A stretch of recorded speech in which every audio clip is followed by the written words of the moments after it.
മണിപ്പൂരിൽ രാഷ്ട്രപതി ഭരണം ഏർപ്പെടുത്തി. മുഖ്യമന്ത്രിയായിരുന്ന ബീരേന്ദ്ര സിംഗ് രാജിവെച്ചതിനെ തുടർന്നാണ് ഇപ്പോഴത്തെ നടപടി.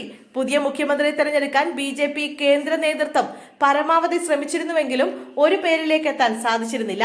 ഇതിനെ തുടർന്നാണ് രാഷ്ട്രപതി ഭരണം ഏർപ്പെടുത്തിയത്. മണിപ്പൂർ കലാപത്തിന്റെ പശ്ചാത്തലത്തിൽ സഭയിൽ കോൺഗ്രസ് അവിശ്വാസ പ്രമേയം സമർപ്പിക്കാനിരിക്കെയായിരുന്നു ബീരേന്ദ്ര സിംഗിന്റെ രാജി. കലാപം തുടങ്ങി 2 വർഷത്തിനു ശേഷമാണ് രാജി. രാജിക്കത്ത് ഗവർണർ അജയ് ഭല്ലിക്ക് കൈമാറി. കേന്ദ്ര ആഭ്യന്തരമന്ത്രി അമിത്ഷായുമായുള്ള കൂടിക്കാഴ്ചയ്ക്ക് പിന്നാലെയാണ് രാജി പ്രഖ്യാപനം നടത്തിയത്.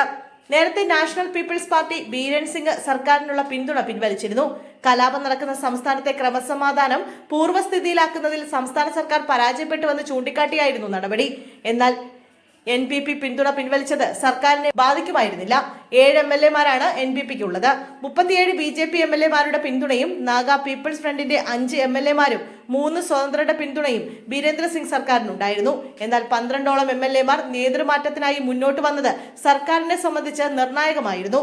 സ്പീക്കറും മുഖ്യമന്ത്രിയും തമ്മിൽ ഭിന്നതയുണ്ടെന്നും റിപ്പോർട്ടുകൾ ഉണ്ടായിരുന്നു. വിശ്വാസ വോട്ടിന്റെ സാഹചര്യത്തിൽ ഈ MLA-മാർ പാർട്ടിക്കെതിരായ നിലപാട് സ്വീകരിച്ചാൽ സർക്കാർ പ്രതിസന്ധിയിലാകുമായിരുന്നു. ഡൽഹി തെരഞ്ഞെടുപ്പ് വിജയത്തിൽ പാർട്ടി തിളങ്ങി നിൽക്കവേ മണിപ്പൂരിൽ അവിശ്വാസ പ്രമേയം പാസ്സായാൽ അത് തിരിച്ചടിയാവുമെന്ന് കണ്ടാണ് ബി.ജെ.പി. കേന്ദ്ര നേതൃത്വത്തിന്റെ പൊടുന്നനെയുള്ള തീരുമാനം. പഠനപ്പിണക്കം കാരണം ബി.ജെ.പിക്ക് ഒരു സംസ്ഥാനത്തെ ഭരണം നഷ്ടമാകുന്നത് ആദ്യമായാണ്. കേന്ദ്ര നേതൃത്വം ഇടപെട്ടിട്ടും ഇതിന് പരിഹാരം കാണാൻ കഴിഞ്ഞില്ല എന്നതും ശ്രദ്ധേയമാണ്.